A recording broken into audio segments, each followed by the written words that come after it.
예, 여러분, 마재강입니다.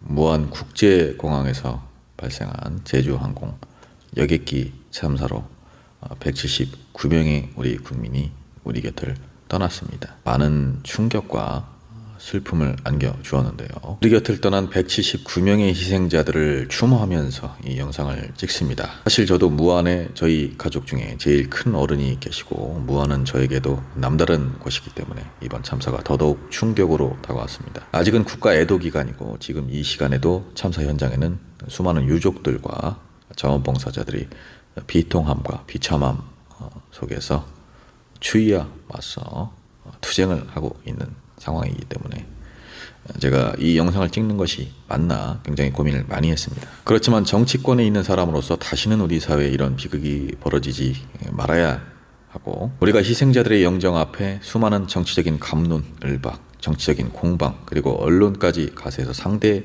진영에 타격을 주고 흠집을 내기 위한 자극적인 기사들을 내고 있는 자금의 이 상황이 너무나 안타깝고 어떤 화가 나기도 해서 영상을 찍게 됐습니다. 도를 넘은 희생자들과 유족들에 대한 극우 세력들의 조롱, 비하, 정말 참을 수가 없어서 제가 이렇게 소신을 밝힙니다. 일단 지금 블랙박스 두 종류 가운데 음성 기록 장치 CVR이라고 하죠. 전원 공급 장치, 저장 장치 이렇게 두 가지로 이루어져 있는데 그 두 가지가 잘 연결이 된 상태로 수거가 됐습니다. 그래서 복원 작업, 데이터 추출 작업에 들어간 상황이고요. 이것이 정상적으로 복원이 되고 데이터가 추출이 된다면은 과연 기내에서 어떤 일이 발생을 했던 건지 그 안에 음성이 다 담겨져 있기 때문에 이번 참사의 실마리를 푸는데 결정적인 역할을 할 것입니다. 또 하나의 블랙박스인 비행 기록 장치 FDR이라고 하는데요. 이것은 전원 공급 장치, 저장 장치가 분리된 상태에서 커넥션은 어디로 간지 사라졌죠. 그 상태에서 수거가 돼서 국내에서는 복원이 힘든 상황이고요. 그리고 미국 교통안전위원회에 보내진 상황입니다. 현장에서는 한미합동조사단이 조사를 하고 있는 상황이고요. 여객기의 제조사라고 할 수 있죠.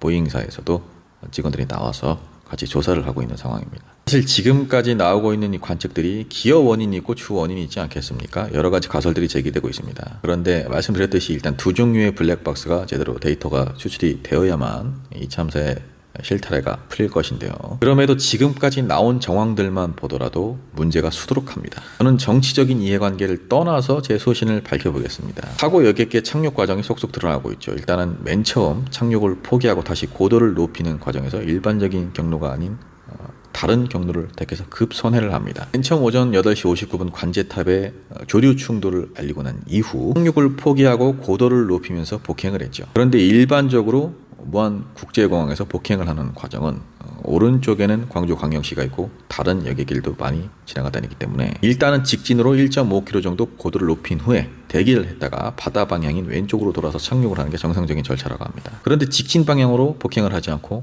갑자기 왼쪽으로 틀었다가 시계 방향으로 급선회를 해버리죠. 그러면 정상적인 절차가 아니기 때문에 크게 활주로를 벗어나지 못했죠. 그 상황에서 급선회를 하니까 터치다운이 활주로 중간 지점이 된 겁니다. 남은 활주로는 1.4km 정도밖에 안 됐던 거죠. 이 보잉 747 이번에 사고가 난 이 기종은 평상시에도 착륙을 할 때 최소 1.5m 이상이 활주로가 확보가 되어야 된다고 합니다. 승객이 가득 찬 상황에서는요. 그런데 이 베테랑 기장이 과연 그걸 몰랐을까요? 결국엔 급박한 상황들이 있었던 겁니다. 지금 전문가들이 얘기하는 것처럼 엔진이 갑자기 꺼졌다든지 아니면 내부에 화재가 발생했다든지 그도 아니면 정말 테러가 벌어졌다는 그런 상황까지, 최악의 상황까지 가정을 하고 있는데 지금 기여 원인이 뭔지 주 원인이 뭔지 제가 전문가가 아니기 때문에 가타부타 할 수는 없습니다. 그러나 저는 크게 이번 참사의 문제를 세 가지로 꼽고 싶습니다. 첫 번째, 제가 소신 발언을 좀 해보겠습니다. 일단은 부지 선정부터 잘못된 겁니다. 이거는 철새 도래지로 둘러싸여 있죠. 그리고 무안에 거주하시는 분들 아실 겁니다. 거기에 물고기도 굉장히 많습니다. 그러면 당연히 철새가 많죠. 부지 선정부터가 잘못된 거죠. 더군다나 만성 적자에 시달렸죠. 만성 적자에 시달리는 공항들이 정말 많죠. 아무리 적자라고 하더라도 일단 사람 목숨이 달렸으면 그래도 안전에 최대한 투자를 해야 되는데 우리나라는 그렇지 않습니다. 안전에 대한 투자가 소홀해진 거죠. 전국 15개 공항 중에 11개가 적자라고 합니다. 그마저도 10곳은 10년 동안 흑자를 낸 적이 단 한 번도 없다고 합니다. 무안국제공항은 25만 명도 이용을 하지 않고 있다고 합니다. 그런데 지금 이 와중에도 또 다른 공항이 8곳이 추진이 되고 있습니다. 사업성을 제대로 평가를 해야죠. 자꾸 정치적으로만 접근을 하니까 이런 일이 벌어지는 거 아닙니까? 사업비 500억 넘고 지원 300억 이상 받는 사업은 예비타당 선조사를 하게 돼 있죠. 의무적으로 하게 돼 있습니다. 그런데 예타도 3곳이 면제가 됐다는 거죠. 지방자치단체는 이렇게 적자가 나도 공항 관련돼서는 비용을 분담하지 않습니다. 그러면 결국에 한국공항공사가 흑자가 나는 공항에서 돌려막기를 하고 있는 겁니다. 지금 공항을 지을 때 여러분들 도심에서 좀 떨어진 외곽에 짓게 되죠. 아무래도 뭐 아시다시피 소음 문제도 있고 주민들이 뭐 반대를 하니까요. 그리고 뭐 안전 문제도 있을 것이고 그리고 땅값 문제도 있습니다. 결국에는 그래서 이제 도심에서 좀 떨어진 뭐 해안가 이런 데 짓게 되는 건데 야생동물들이 좋아할 수밖에 없는 곳입니다. 지역 균형 발전 당연히 뭐 중요합니다만은 이게 이렇게 만성적으로 적자가 나고 뭐 이런 참사까지 발생되고 제대로 관리조차 안 된다면 이거는 다시 생각을 해볼 문제죠. 두 번째, 관리를 제대로 못했습니다. 일단 국토부 그리고 무안공항을 비롯한 관계 부처들 관리 제대로 못한 거 맞지 않습니까? 이번에 무안공항 관제탑 조류 퇴치팀 있죠. 지금 이 상황도 몰랐다는 겁니다. 조류 퇴치 근무자가 당일 한 명이었다는 게 이게 말이 됩니까 여러분? 평소에도 4명밖에 안 된다고 합니다. 김포공항 24명, 제주공항 20명 정도 된다고 하죠. 물론 뭐 적자니까 이런 상황이 벌어진 것 같은데 열화상 탐지기조차 없었다고 합니다. 무안국제공항에서 2019년 이후에 발생한 조류 충돌 총 10번입니다. 지방에 있는 14곳의 공항들 중에 가장 발생 빈도가 높았습니다. 지금 이 와중에도 한국공항공사 관계자 평소에도 뭐 총포, 소음 충격기, 확성기 이런 것들로 조류 충돌을 방지를 해왔다. 정상적으로 작동이 되셨던 거다 이렇게 얘기를 하고 있는데 아니 한 명이 어떻게 그 수많은 조류를 내쫓습니까?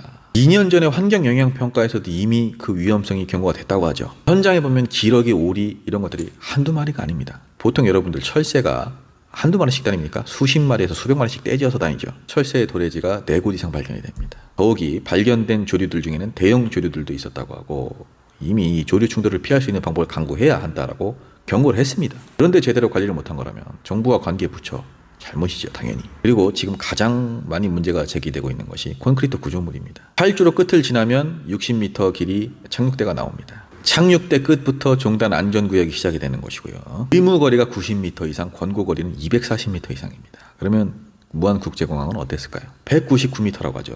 근데 그대로 하면은 이번에 충돌한 로컬라이저 5m 앞에 안전구역이 끝납니다. 이렇게 교묘하게 문제가 없게끔 만들었지만 과연 그 활주로를 벗어나는 상황이 벌어진다면 어떻게 됩니까? 이번 참사 같은 일이 벌어지는 겁니다. 이걸 무안국제공항은 알고 있었다라는 거죠. 심지어 2023년 6월 작성된 무안국제공항 운영규정 안전구역이 권고에 미달한다. 41m가 모자라다. 이런 의견이 나왔죠. 그래서 자체적으로 확장 공사를 할 것이다 라고 스스로도 인정을 하고 있습니다. 그리고 한국공항공사는 2020년 무안국제공항 설계 발주를 하면서 로컬라이저를 부서지기 쉽게 하라는 주문을 넣습니다. 무안국제공항처럼 콘크리트 구조물이 있는 곳이 지금 여러 곳이라고 하죠. 포공항, 인천공항 다 제각각인 상황이라고 합니다. 구조물에 대한 정확한 규정이나 각 공항의 특성에 따른 어떤 매뉴얼들 이런 것들이 없는 거죠. 그러면 관계 부처 잘못이죠.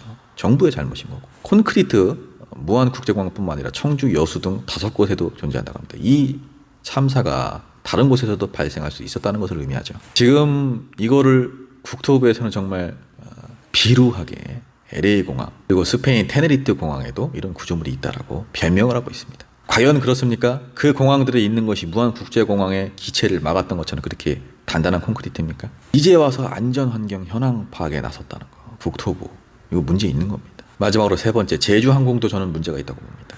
왜 항공사를 탓하냐? 아니죠. 제 소신을 밝히겠습니다. 제주항공 이번에 사고 난 여객기 48시간 동안 몇 군데 돌았습니까? 6개 나라를 오가면서 13차례 운행을 했다고 하죠. 한 달 평균 운행 시간이 488시간이라고 합니다. 이거 그동안 무리한 운행 아니었냐라고 하니까 당분간 운행 시간을 줄이겠다 지금 이런 말을 하고 있습니다. 사고 여객기 4년 전에도 한번 사고가 났었죠. 활주로에서 이륙을 하다가 꼬리 부분이 활주로에 닿았던 건데 그때 과징금 2억 2천만 원 받았다고 합니다. 제주항공이 최근 5년간 가장 많은 과징금을 냈던 거 여러분들 알고 계십니까? 그만큼 많은 법규를 위반을 했다는 거죠. 제재 수단이 뭐 여러 가지가 있을 것인데 뭐 과징금도 있을 것이고 운영 정지도 있을 것이고 근데 문제가 되니까 이제 와서 인력을 늘리겠다. 운행 시간을 줄이겠다. 이미 사람이 이렇게 많이 죽었는데요. 저는 물론 공항이나 항공 전문가가 아닙니다. 그냥 정치권에 몸담고 있는 사람입니다. 그러나 저는 이번 참사가 복합적으로 우리 사회에 쌓여있던 그런 염증들, 문제들이 폭발한 거라고 봅니다. 적합하지 않은 곳에 공항을 만든 것도 문제고 그것을 제대로 관리하지 못한 정부, 관계 부처들 그리고 지방의회, 지방자치단체 다 문제입니다. 또한 평소에도 방만한 운영을 했던 제주항공도 문제입니다. 블랙박스가 제대로 판독이 된다면 주된 원인이 무엇이었는지 이번 참사의 실타래가 풀려지겠지만, 그리고 어째서 베테랑 기장이 이런 선택을 해야만 했는지 다 밝혀지겠지만, 그 주 원인이 무엇이든 간에 제가 앞서 말한 것들 언젠간 한 번은 골마 터질 것들이었습니다. 결국엔 이런 것들이 다 터져서 이번에 또 우리 국민들이 비참하게 억울하게 희생됐습니다. 이제는 정말 바뀌어야 됩니다. 이번 참사의 직간접적인 원인을 제공한 사람들 모두 다 그에 상응하는 책임을 져야 합니다. 지금 제 위치에서 할 수 있는 일이 이렇게 희생자들을 위해서 그래도 누구의 눈치를 보지 않고 소신을 밝히는 일밖에 없음이 참 안타깝습니다.